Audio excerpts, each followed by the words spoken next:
David Ornstein, I mentioned Chelsea there in the summer series, David. I guess the question is, who on earth is going to be the manager of Chelsea by the time we get to late July? Because obviously Lampard is not working out, 3 defeats out of 3. How is their search going? Well, it is going. It's a season to forget, Rebecca, for Chelsea. And I really sense today a lot of hurt. There are a lot of unhappy people there. Inside and around the club, you saw fans arguing with Todd Boehly in the stands during the match. And I think we've got to remember this is still very early days for the ownership. But when you lose twice in a season to a Brighton side who you took a manager from, his staff, a player, an executive, it will be a bitter pill to swallow. It could get worse. They could be overtaken by the likes of Crystal Palace, Wolves, maybe even Bournemouth.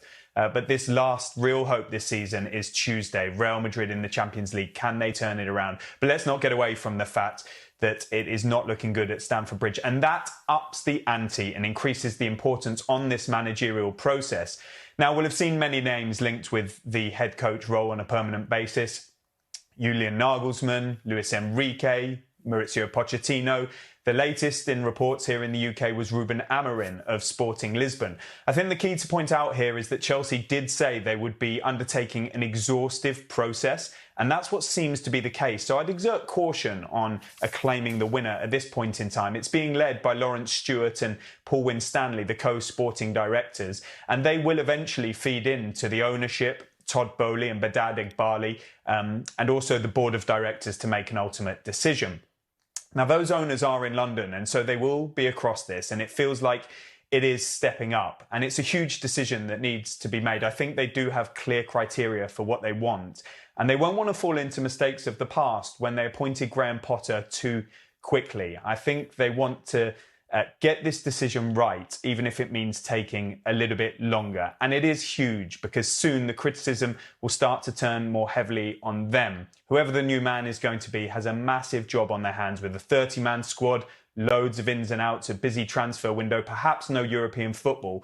But I do think we're getting closer to finding out who it will be. I just don't know who right now. OK, but you will, David. That is one thing's for certain. You will know before anybody else. So it's some sort of rebuild at Chelsea in some fashion. There is also going to be a big rebuild at Liverpool, but in a different way. In the news this week that they had reportedly pulled out from trying to pursue Jude Bellingham from Borussia Dortmund. Jamie Carragher, in his column for The Telegraph yesterday, really criticised their transfer policy, including the pulling out to sign Bellingham. Where are we with that? Why has it happened? Talk to us about the Bellingham situation.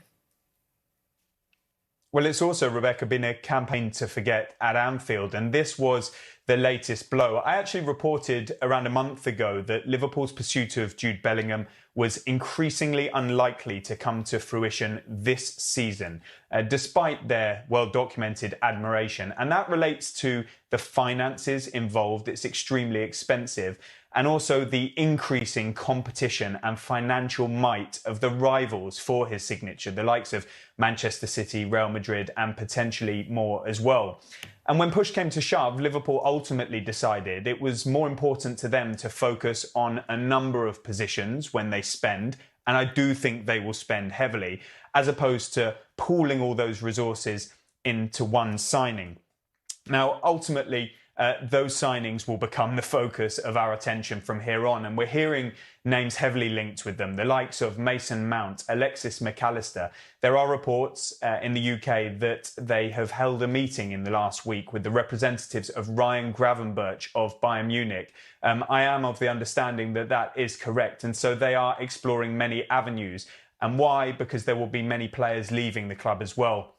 We know that Roberto Firmino's on his way, maybe the likes of Naby Keita, Alex Oxlade-Chamberlain, both out of contract as well. And we're not too far off of contractual situations for Joel Matip a year later, also Thiago Alcantara the year after, the likes of Virgil van Dijk, Trent Alexander-Arnold in there, and then 2026 is Jurgen Klopp himself. So this is a time of evolution, revolution coming up at Anfield. They do have some younger players too, but it's really important that they get this right too, like we said about Chelsea. And they've not got a sporting director to oversee that. Julian Ward will be leaving. It looked like he might have been taking the Ajax job, but that's not going to happen. He's going to take a break. And in the meantime, the likes of Dave Fallows, Barry Hunter, Mike Gordon coming back into the fray when he had stepped away from FSG's perspective as owners. And they're going to lead this forward with Jurgen Klopp, whose power is increasing. Fenway Sports Group are looking for more investment to help with transfers and keeping Liverpool competitive. All eyes will be on them after missing out for now on Jude Bellingham.